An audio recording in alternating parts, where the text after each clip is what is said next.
being in sales, it's very hard. Who doesn't like criticism? But I know for me, looking at it now differently, we look at people.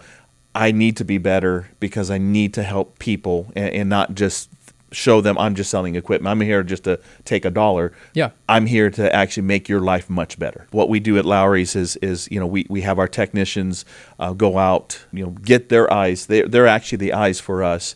But once they give us a lead, we become the eyes.